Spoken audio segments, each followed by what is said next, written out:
احسان شریفات، همون احسان اهوازی عرب با مرام که کل فصل دوم رو با استایل جنوبی و رفتارش زیر و رو کرد. بریم از اول کامل و خفن زندگیشو شخم بزنیم، طوری که آخر ویدیو هر کی اسم احسان اومد شما از خودش بیشتر بدونین. اگه آماده اید لایک رو بزن، سابسکرایب ایران بیو یادت نره. بریم داخل داستان. احسان شریفات متولد آبان 1381 توی اهوازه، یعنی الان حدود 23 سالشه. یه پسر جنوبی عرب خوزستانی با همون لهجه شیرین و خونگرمی مخصوص جنوب که از همون لحظه اول این مسئله هویت و ریشش رو قشنگ توی برنامه هم نشون داد. از همون بچگی توی یه خانواده ورزشی بزرگ شده و این فقط یک شعار نیست. برادرش سجاد شریفات فوتبالیسته و سابقه بازی توی تیم‌هایی مثل استقلال اهواز، فولاد خوزستان و سایپا رو داره. یعنی فضای خونه همیشه پر از فوتبال، رقابت، استادیوم بوده و همین باعث شده خود احسان هم از همون نوجوانی وارد فاز ورزش و رقابت بشه. از نظر تحصیلی تا دیپلم میره جلو و بعدش یه تصمیم مهم میگیره. به جای اینکه بره دانشگاه و پشت میز بشینه، میره سراغ کار و برای خودش آینده میسازه. مسیرش رو توی خرید و فروش خودرو شروع میکنه. دقیقاً همون چیزی که توی بیوگرافی ها و خود احسان هم روش تاکید شده. اینطوری هم با ماشین و هیجان سر و کار داره، هم کم کم استقلال مالی به دست میاره. چیزی که توی برنامه هم بارها غیر مستقیم روش تاکید داشت. پسر مستقل، کار خودش، پول خودش، تصمیم‌های خودش. از طرف دیگه احسان فقط کارش بیزینس ماشین نیست، بدنسازی و فیتنس بخش جدی زندگیشه. توی بعضی سایت ها و پیج ها مستقیم نوشته که تو اینستا خودشو فیتنس معرفی کرده و عکساش هم کاملا داد میزنن که با برنامه تمرین میکنه، نه تفننی. بدن ورزیده، استایل مرتب و اون استایل رک و با اعتماد به نفسش همش از همین سبک زندگی میاد. یه نکته خیلی مهم هم اینه که الان دیگه فقط پسر اهواز نیست. طبق بعضی منابع احسان الان در ترکیه زندگی میکنه و همانجا هم درگیر کار و فضای رسانه‌ای و برنامه هاست. یعنی هم جغرافیاش عوض شده، هم سطح دیده شدنش.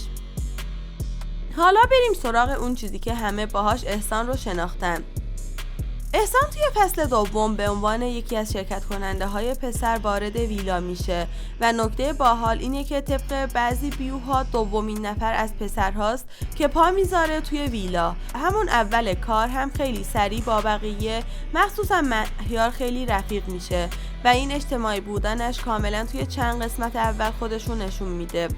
چیزی که احسان رو توی برنامه جذاب کرد فقط چهره و بدن ورزیده نبود، استایل حرف زدنش بود، رک، صریح، با مرام و در عین حال خیلی شوخ. از همون ابتدا توی اعترافاتش گفت که حدود 10 تا 3 ماه از آخرین رابطه عاطفیش گذشته و با یه هدف مشخص وارد برنامه شده، هم یه تجربه متفاوت عاطفی، هم شاید پیدا کردن عشق واقعیش. یه نکته باحال دیگه تایپ دختر مورد علاقه‌اش بود. خودش توی معرفی ها گفته دختر ورزشکار و خوشبو دوست داره. یعنی از همون اول سلیقه‌اش رو هم خیلی واضح گفته بود و این رک بودنش باعث شد خیلی ها بگن این پسر هرچی تو دلشه میگه، فیلم بازی نمیکنه. حالا برسیم به مهمترین بخش داستان احسان در عشق ابدی، کاپل شدن با روژان. در طول بازی و چالش ها احسان با چند نفر صحبت و تعامل داشت، اما در نهایت اون کسی که به عنوان شریک عاطفی انتخاب کرد روژان بود.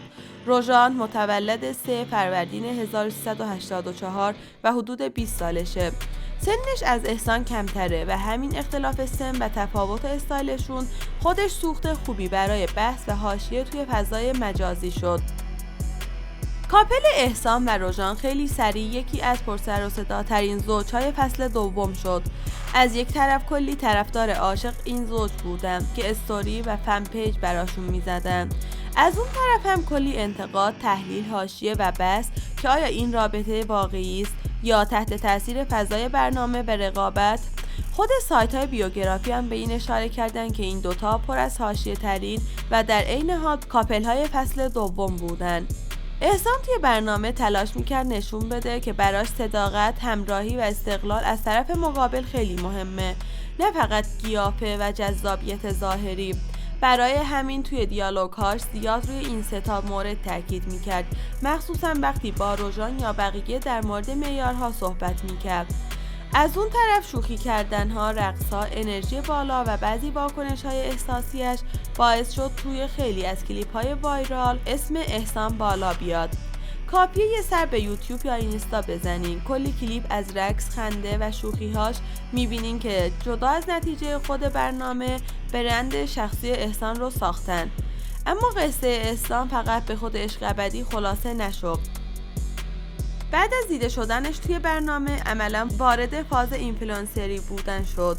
حالا اگه بخوایم چند تا ویژگی شخصیتی خیلی پررنگ احسان رو جمع‌بندی کنیم، میتونیم اینطوری بگیم: رک و صریح، تعارف زیادی تو حرف زدن نداره، شوخ و بگو بخنده، مخصوصا وقتی با بچه‌های ویلا یا جلوی دوربین یوتیوب و اینستا میاد، هدفمنده، خیلی سریع از شو تلویزیونی میره سمت ساخت برند و کار رسانه‌ای، ورزش دوسته، هم از محیط خانواده‌اش این رو گرفته، هم تو زندگی شخصی، مستقل و کاریه، از سن پایین رفته سراغ خرید و فروش ماشین و روی پای خودش وایستاده.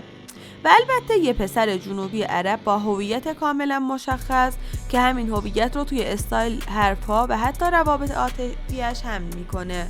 در نهایت اگر بخوایم احسان شریفت رو توی چند جمله‌ای برای جمع‌بندی این ویدیو تعریف کنیم، اینطوری میگم: احسان یه پسر آبان ماهی 23 ساله از اهوازه که از دل جنوب و یه خانواده ورزشی خودش رو کشون وسط یکی از ترندترین ریالیتی شوهای یوتیوب، یعنی عشق ابدی. با بدنسازی، بیزینس ماشین و استایل رک و شوخش سریع دل خیلی ها رو برد. با روژان کاپل شد و تبدیل شد به یکی از جنجالی ترین زوجهای فصل دوم. بعد از برنامه هم رو هوا نموند، رفت سراغ اینستاگرام و یوتیوب و کم کم داره از شرکت کننده ساده تبدیل میشه به یک چهره معروف توی اینستا. خب رفقا، این بود بیوگرافی کامل و واقعی احسان شریفات از نگاه ایران بیو. اگه دوست دارید سراغ بقیه بچهای عشق ابدی هم بریم و زندگیشون رو همینقدر ریز و خفن براتون در بیارم، حتما تو کامنت ها اسمشون رو بنویسین، لایک کنیم و کانال رو سابسکرایب کنیم که از ویدیوهای بعدی جا نمونین. مرسی که تا اینجا همراه من بودین.